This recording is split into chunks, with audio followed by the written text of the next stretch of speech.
പിതാവിൻ്റെയും പുത്രൻ്റെയും പരിശുദ്ധാത്മാവിൻ്റെയും നാമത്തിൽ ആമേൻ. എൻ്റെ പ്രിയപ്പെട്ടവരെ, നമ്മൾ ഇന്ന് ഡിസംബർ 28 വന്നിരിക്കുകയാണ്. ശനിയാഴ്ച. എല്ലാവർക്കും സ്നേഹവന്ദനം. കർത്താവ് നിങ്ങളെ ഈ പ്രഭാതത്തിൽ അനുഗ്രഹിക്കട്ടെ എന്ന് പ്രാർത്ഥിച്ചുകൊണ്ട് നമുക്ക് പ്രത്യക്ഷ പ്രാർത്ഥനയിലേക്ക് പോകാം. അമ്മേ, പരിശുദ്ധ അമ്മേ, അമ്മേ പരിശുദ്ധമ്മേ, ദൈവമാതാവേ, അന്ന് അങ്ങ് കൃപാസനത്തിൽ പ്രത്യക്ഷപ്പെട്ട് വരാൻ പോകുന്ന മഹാദുരന്തത്തിൽ നിന്ന് രക്ഷപ്പെടാനും എല്ലാവർക്കും വേണ്ടി പ്രാർത്ഥിക്കുവാനും ആവശ്യപ്പെട്ടിട്ട് 20 വർഷം തികയുന്ന ഈ വേളയിൽ കൃപാസനത്തിലൂടെ ഞങ്ങൾക്കും ഈ ദേശത്തിനും അങ്ങ് മധ്യസ്ഥം തേടി തന്ന എല്ലാ അനുഗ്രഹങ്ങൾക്കും കൃപകൾക്കും ഞങ്ങളിപ്പോൾ ഹൃദയം നിറഞ്ഞ നന്ദി പറയുന്നു.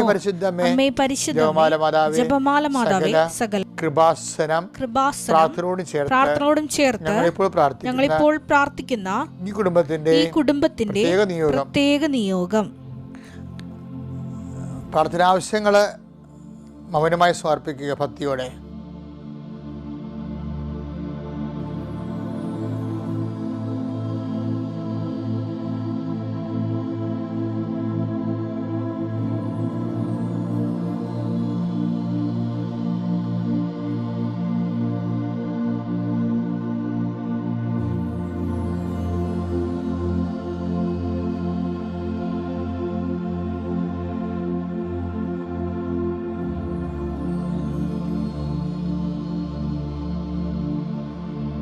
അമ്മയുടെ പ്രത്യക്ഷീകരണത്തിന്റെ ഈ ദ്വാദശക വേളയിൽ ഞങ്ങൾക്ക് സാധിച്ചു തരുവാൻ കനിയണമേ.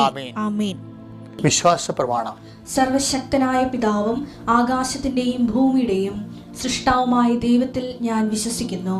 അവിടുത്തെ ഏകപുത്രനും ഞങ്ങളുടെ കർത്താവുമായ ഈശോമിശിഹായിലും ഞാൻ വിശ്വസിക്കുന്നു.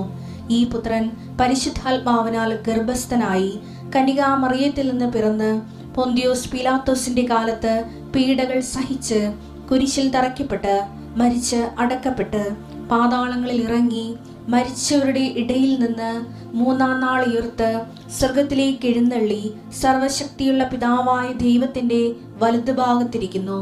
അവിടെ നിന്ന് ജീവിക്കുന്നവരെയും മരിച്ചവരെയും വിധിക്കുവാൻ വരുമെന്നും ഞാൻ വിശ്വസിക്കുന്നു.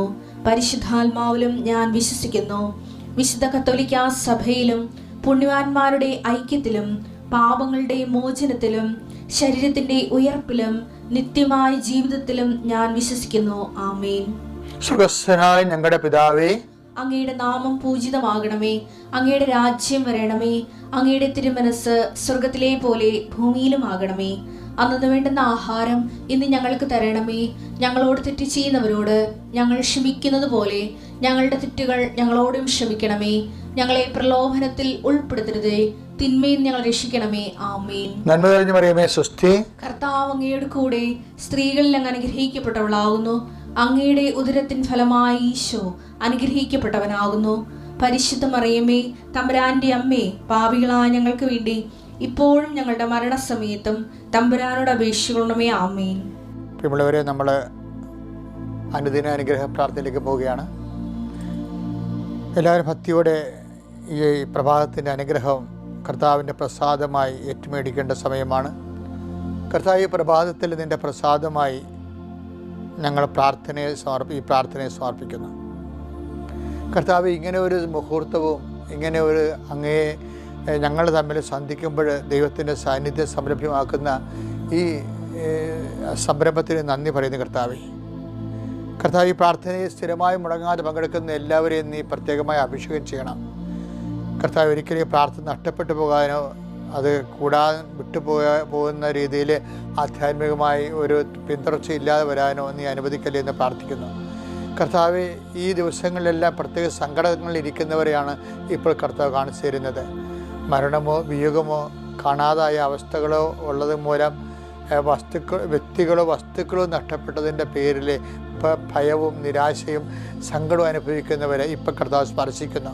കർത്താവെ, നിൻ്റെ വിശുദ്ധ പൗരോഹിത്യത്തെ മഹത്വപ്പെടുത്തണമേ.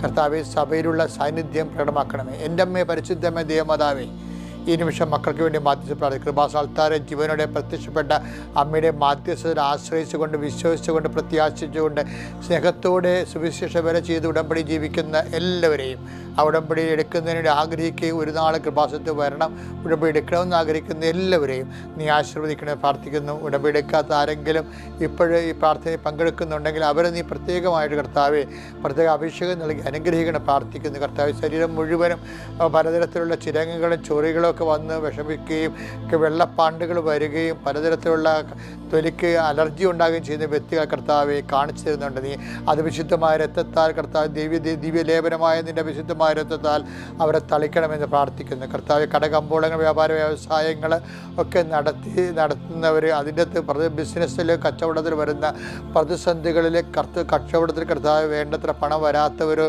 അത് പണം കുടുങ്ങിപ്പോയവരോ അതിൻ്റെ ജപ്തി നടപടികളെയോ മറ്റു തരത്തിലുള്ള ബാങ്ക് നിലപാട് നടപടികളെയോ നേരിടുന്നവരെ സംബന്ധിച്ച് പ്രാർത്ഥിക്കുന്നു.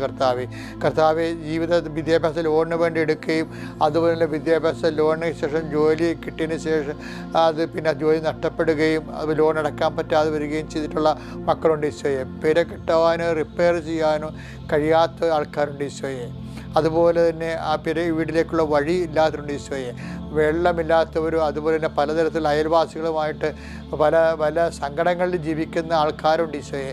അവരെല്ലാം സ്പർശിച്ച് പ്രാർത്ഥിക്കണം ഈശോയെ. വസ്തു വിൽക്കാൻ പറ്റാത്തവർ, വസ്തു ഭാഗവടപ്പെട്ട് ചെയ്യാൻ പറ്റാത്തവർ, സഹോദരങ്ങൾ തമ്മിൽ ഭിന്നതയോട് ജീവിക്കാതെ മാറി താമസിച്ചുകൊണ്ട് സമാധാനത്തോടെ ജീവിക്കാൻ പറ്റാത്തവർ, അതിൻ്റെ പേരിൽ എപ്പോഴും കുടുംബത്തിൽ കലഹവും ഭിന്നതയും കർത്താവ് 2 വെപ്പുകളും 3 വെപ്പുകളോട് പാവപ്പെട്ടവരുടെ കുടുംബങ്ങളെ കർത്താവ് കാണിച്ചു തരുന്നുണ്ട്.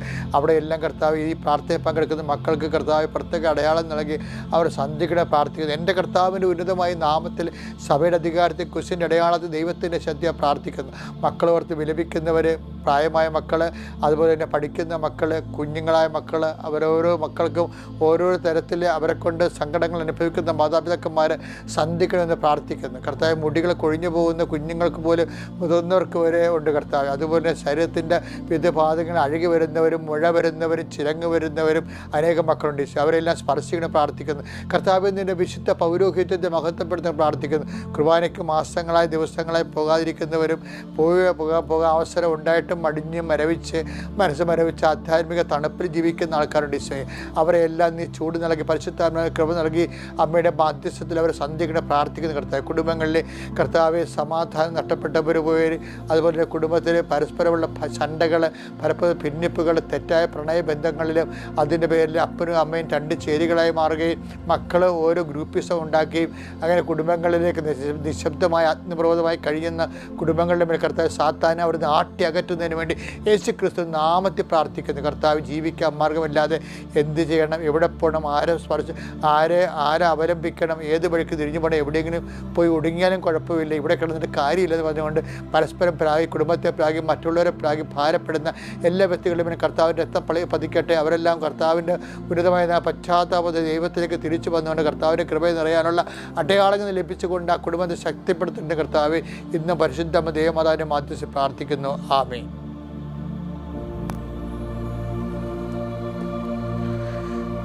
എൻ്റെ പ്രിയപ്പെട്ടവരെ, നമ്മളിന്ന് അനുദിന ഡെയിലി ബ്രെഡിലേക്ക് പോവുകയാണ്. ഇന്ന് ഡെയിലി ബ്രെഡിൽ അന്നു വേണ്ട അപ്പത്തിൽ നമ്മൾ വായിക്കുന്ന വചനം ഉൽപ്പത്തി പുസ്തകം 22:2 നീ സ്നേഹിക്കുന്ന നിന്റെ ഏക മകൻ ഇസ്ഹാക്കിനെയും കൂട്ടിക്കൊണ്ട് മോറിയ ദേശത്തേക്ക് പോവുക. അവിടെ ഞാൻ കാണിച്ചു തരുന്ന മലമുകളിൽ നീ അവനെ എനിക്ക് ഒരു ദഹനബലിയായി അർപ്പിക്കണം. ഇതില് നിങ്ങള് ഇപ്പോൾ ഞാൻ പറയാൻ ആഗ്രഹിക്കുന്ന നിങ്ങൾ വിചാരിക്കുന്ന കാര്യങ്ങളല്ല പറയാൻ പോണത്. കാര്യം ഇതിനെക്കുറിച്ച് നമ്മൾ ഇത് ഇസഹാക്കിനെ ബലിയർപ്പിക്കുന്നതിന് വേണ്ടി എബ്രാഹത്തിനെ ദൈവം യാത്രയാക്കുന്ന ഭാഗമാണിത് വായിച്ചത്. പക്ഷേ ഇവിടെ എന്നെ സ്പർശിച്ചത്, ഞാൻ ഈ കഴിഞ്ഞ ദിവസങ്ങളിൽ ഈ ബുദ്ധത്തിൻ്റെ ഇടയ്ക്ക് ഇസ്രയേലിൽ ധ്യാനിപ്പിക്കാൻ പോയായിരുന്നു. കഴിഞ്ഞ ദിവസങ്ങളിൽ ഹൂതികളുടെ മിസൈൽ വീണ ജോപ്പായിലാണ് ഞാൻ കഴിഞ്ഞ മാസം താമസിച്ചത്. അവിടെ ധ്യാനം ഉണ്ടായിരുന്നു. അതുപോലെ തന്നെ ടെൽ അവീവിൽ ധ്യാനം ഉണ്ടായിരുന്നു, ജെറുസലേമിൽ ധ്യാനം ഉണ്ടായിരുന്നു. അപ്പോൾ നമ്മൾ ജെറുസലേമിൽ ഈ മൗണ്ട് ഇപ്പോൾ പറയുന്ന ഈ മോറിയാമല എന്ന് പറയുന്ന സംഭവം, അതായത് ടെമ്പിൾ മൗണ്ടാണ്. ടെമ്പിൾ മൗണ്ടിൽ നമ്മൾ നിൽക്കുകയാണെങ്കിൽ നമ്മൾ ചുറ്റും നോക്കിയാൽ അടുത്തും അകലെയുമായിട്ട് 7 മലകളെ കാണാം. അതിനകത്ത് മൗണ്ട് ഒലിവുണ്ട്, അതുപോലെ തന്നെ സിയോൻ മലയുണ്ട്. അപ്പോൾ ഇങ്ങനെ 7 മലകൾ ഉണ്ടെങ്കിലും ദൈവം പറയണത് ഞാൻ കാണിച്ചു തരുന്ന മലയെന്നാണ് പറയണത്. ആ ഞാൻ കാണിച്ചു തരുന്ന മല എന്ന് പറയുമ്പോൾ ദൈവത്തിന് എല്ലാ വിഷയങ്ങൾക്കും, ഇപ്പം മകനെ ബലിയർപ്പിക്കാനാണ്, അതിന് പോലും ആ മലയെ തിരഞ്ഞെടുക്കാൻ പോലും എബ്രഹാത്തിന് ഓപ്ഷൻ ഇല്ല. അതാണ് എൻ്റെ രസം. ചില മാറ്റാൻ പറ്റാത്ത തിന്മകൾ ദൈവം ഹിതപ്രകാരമുള്ളതാണെന്ന് നമ്മൾ മനസ്സിലാക്കിയാൽ അത് അക്സെപ്റ്റ് ചെയ്യാനും അതുവഴി ദൈവത്തെ മഹത്വപ്പെടുത്താനും സമർപ്പിതരാകാനും സാധിക്കുന്നതനുസരിച്ച് കൊണ്ട് കൃപ നമ്മൾ അർത്ഥിക്കുകയും ചെയ്യും. നിത്യജീവന് വേണ്ടി സ്വരുക്കൂട്ടിയിരിക്കുന്ന ഒരു ഈടുവെപ്പുകളും സ്ഥിര നിക്ഷേപവുമാണ് സ്ഥാപനമായി വരുന്ന എല്ലാ സകല സാഹചര്യങ്ങളും. ദൈവത്തിലെ ഇതുപോലുള്ള വിഷയങ്ങൾ നമ്മൾ പ്രാർത്ഥിക്കുമ്പോൾ നിരാശയോ ശാപമോ ഒക്കെ തന്നെത്താൻ തോന്നും. മറ്റുള്ളവരാണ് ഇതിൻ്റെ കാരണമെന്ന് തോന്നും. മറ്റുള്ളവരൊന്നും ആയിരിക്കത്തില്ല കാരണം, അത് ദൈവം തന്നെയായിരിക്കും കാരണം. പക്ഷേ ദൈവത്തിൻ്റെ നാമത്തിലാണ് നീ എടുക്കണമെന്നുണ്ടെങ്കിൽ അതിൻ്റെ അനുഗ്രഹത്തിൻ്റെ കാരണമായി, അല്ല കൃപയുടെ കാരണമായി അത് മാറും. ഞാൻ പറഞ്ഞത് വെച്ചാൽ ഓരോ വ്യക്തികൾ, ഇപ്പം നിൻ്റെ മകള് ഇങ്ങനെയാണ്, അല്ല എൻ്റെ സ്വഭാവം, അതല്ല അവളുടെ സ്വഭാവം അങ്ങനെയാണ്, ശരിയാണ്. ചിലരിങ്ങനെ ഒരു കാര്യമില്ല, അവർ ഭയങ്കര പീരുക്കളായിരിക്കും. എടുത്തു ചാട്ടക്കാരെ അറിയാം, എടുത്തു ചാട്ടക്കാർ ലോക പീരുക്കളായിരിക്കും. അപ്പോൾ വെച്ചാൽ അവർക്ക് ചിലപ്പോൾ കഴിവ് കെട്ടവരുമായിരിക്കും. എന്താ കാര്യം? അവർക്ക് ചെയ്യാൻ പറ്റാത്ത കാരണം അവരുടെ ഭീരുത്വം മറച്ചു വെക്കാൻ വേണ്ടി അവർ നമ്മുടെ കഴുത്തേക്ക് കയറിക്കൊണ്ടിരിക്കും. ചില വീട്ടിൽ മക്കളുണ്ട്, പെൺമക്കൾ ആ ടൈപ്പ് ചിലരുണ്ട്, ചില ആൺമക്കൾ ആ ടൈപ്പ് ഉണ്ടാകും, ചിലർ അപ്പന്മാരെ ടൈപ്പ് ഉണ്ടാകും. കാര്യം അവർക്ക് കഴിയില്ല, അവരതിൻ്റെ പ്രതികളായ ഉത്തരവാദികളെന്ന് പറയുമ്പോൾ ആ ഉത്തരവാദിത്തം ഏറ്റെടുക്കാനുള്ള ധൈര്യമില്ലാത്ത കാരണം അവർ ചിലപ്പോൾ വെള്ളം അടിച്ചുകൊണ്ട് നമ്മൾ സംസാരിക്കും, ചിലപ്പോൾ തോന്നിവാസമായിട്ട് പെരുമാറും. അപ്പോൾ കുറച്ച് കഴിയുമ്പോൾ നമ്മൾ പറയാം, ഓ അവളെങ്കിലും അങ്ങനെയാണ്, അവളല്ലെങ്കിൽ അങ്ങനെയാണെന്ന് തർക്കുത്തരവേ പറയത്തുള്ളൂ. പക്ഷെ അതല്ല, അതിങ്ങനെ ശപിച്ച് അല്ലെങ്കിൽ തള്ളുകയല്ല ചെയ്യേണ്ടത്. അത് അങ്ങനെയാണെന്ന് അത് അവരുടെ ബലഹീനതയാണ്. ബലഹീനതയെ നമ്മൾ അക്സെപ്റ്റ് ചെയ്ത് കഴിയുമ്പോൾ നമ്മൾ വിശുദ്ധീകരിക്കാനുള്ള ഒരു ഉപകരണമാക്കി ഈ സ്ഥാവര സഹനങ്ങളെ നമുക്ക് മാറ്റാൻ കഴിയും.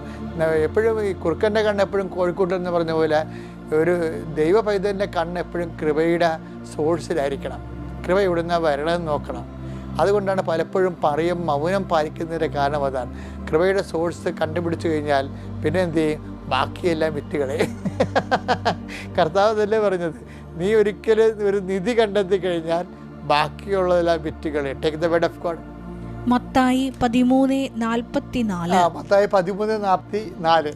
സ്വർഗരാജ്യം വയലിൽ ഒളിച്ചു വെച്ചിരിക്കുന്ന നിധിക്ക് തുല്യം.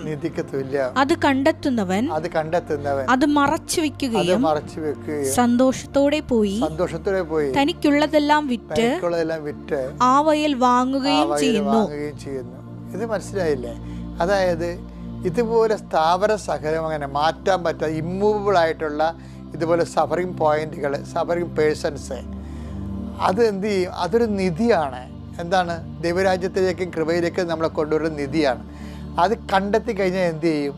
അത് മറച്ചു വെക്കും. എന്ന് വെച്ച് കഴിഞ്ഞാൽ അത് വലിയ ആനക്കാര്യമായിട്ട് കൊട്ടിഘോഷിക്കത്തില്ല. മറ്റുള്ളവർ എൻ്റെ മകൾ അങ്ങനെ ചെയ്തു, എൻ്റെ മരുമകൾ ഇങ്ങനെ ചെയ്തു, എൻ്റെ അയൽവാസി ഇങ്ങനെ ചെയ്തു, എൻ്റെ ഭർത്താവ് അങ്ങനെ ചെയ്തു, അത് നമ്മൾ മറ്റുള്ളവരിൽ മറച്ചു വെക്കും. അത് ആരോടും പറയത്തില്ല. കാര്യം എന്താണ്? അതിൻ്റെ കാരണം ഞാൻ കുടിക്കേണ്ട പാനപാത്രം നീ കുടിക്കേണ്ടതല്ലോ എന്നാണ് ഈശോ പറഞ്ഞിട്ടില്ലേ? ഞാൻ കുടിക്കേണ്ട പാനപാത്രം ഞാൻ തന്നെ കുടിക്കേണ്ടതെന്ന്. Take the word of God. Yohannan 18:11. Yohannan 18:11. Yesu പത്രോസിനോട് പറഞ്ഞു, വാൾ ഉറയിലിടുക. പിതാവ് എനിക്ക് നൽകിയ പാനപാത്രം ഞാൻ കുടിക്കേണ്ടയോ? അതാണ്, ഞാൻ തന്നെയാണ് അത് കുടിക്കേണ്ടത്, വേറെ ആരും കുടിച്ചിട്ട് കാര്യമില്ല. അതായത് എപ്പോഴും നമുക്കറിയാമല്ലോ, വളരെ നിശബ്ദതയിലാണ് ശരിക്കും പറഞ്ഞാൽ കൃപ രൂപപ്പെട്ടു വരണത്. അത് മറച്ചു വെക്കണമെന്നാണ് കർത്താവ് പറയണത്. ഒരു നിധി കണ്ടെത്തിയാൽ മറച്ചു വെക്കണം, മറ്റുള്ളവരോട് പറയരുത്. എന്താ കാര്യം? അത് നിനക്ക് വേണ്ടി ദൈവം കൽപ്പിച്ച കൃപയുടെ സ്രോതസ്സാണ്. മറ്റുള്ളവർ ആ കുടുംബത്തിൻ്റെ ഉത്തരവാദിത്തം ഏറ്റെടുത്തുകൊണ്ട് കുരിശിനെ കൃപയാക്കാനുള്ള നിധി കണ്ടെത്തി കഴിഞ്ഞാൽ ചില സമയത്ത് നമ്മൾ ഉറക്കം പോകും. ചില സമയത്ത് നമുക്ക് ഭക്ഷണം കഴിക്കാൻ പറ്റത്തില്ല. അതൊക്കെ വിൽക്കുകയാണ് നമ്മളെ. ബാക്കിയുള്ളതെല്ലാം വിറ്റ് അത് വാങ്ങുകയാണ് നമ്മൾ. ബാക്കിയുള്ളതെല്ലാം വിറ്റ് അത് ആ വയൽ വാങ്ങുകയാണ്. ഇത് എന്നിട്ട് കർത്താവിൻ്റെ മുമ്പിൽ മുട്ട് നീക്കണം. കർത്താവേ, നീ പറഞ്ഞതനുസരിച്ച് എൻ്റെ ഉറക്കം വിറ്റിട്ടുണ്ട്, ഇന്നലെ നീ പറഞ്ഞതനുസരിച്ചുകൊണ്ട് എനിക്ക് സമയത്ത് ഭക്ഷണം കഴിക്കാൻ പറ്റിയില്ല, അതെല്ലാം എൻ്റെ അപ്പനെ നോക്കാൻ വേണ്ടി എടുത്തതാണ്, അതെല്ലാം നിന്റെ നാമത്തിൽ വെക്കുകയാണ്. ആ നിധിയായിട്ട് ഞാൻ കരുതുന്നു. അത് ആ കുരിശിനെ നീ കൃപയായിട്ട് എനിക്ക് നൽകണം. നിത്യത എനിക്ക് നിൻ്റെ കൂടെ അർത്ഥപാടി ഉല്ലസിക്കാനുള്ള ഒരു കാലത്തേക്ക് ഞാൻ നിനക്ക് വേണ്ടി കാത്തിരുത്ത് ഞാൻ ഒരു സ്ഥിര നിക്ഷേപമായിട്ട് സമർപ്പിക്കണമെന്ന് പറയണം. ഞാൻ പറഞ്ഞു വരുന്നതിൻ്റെ കാര്യം, ഓരോ കാര്യങ്ങൾക്കും ദൈവത്തിൻ്റെ കൃപയുടെ കൈവപ്പുണ്ട്. അത് അവകാശമാക്കാൻ വേണ്ടി തന്നിരിക്കുന്ന ദൈവ സംവിധാനങ്ങളുണ്ട്. ചിലത് മറച്ചു വെക്കണം, ചില കാര്യങ്ങളെക്കുറിച്ച് നമ്മൾ ചിലത് വിൽക്കണം, ചിലത് വാങ്ങിക്കാൻ വേണ്ടി ചിലത് വിൽക്കേണ്ടി വരും. എല്ലാം കൃപയ്ക്ക് വേണ്ടി, നിത്യതയ്ക്ക് വേണ്ടിയാണ്. Praise the Lord.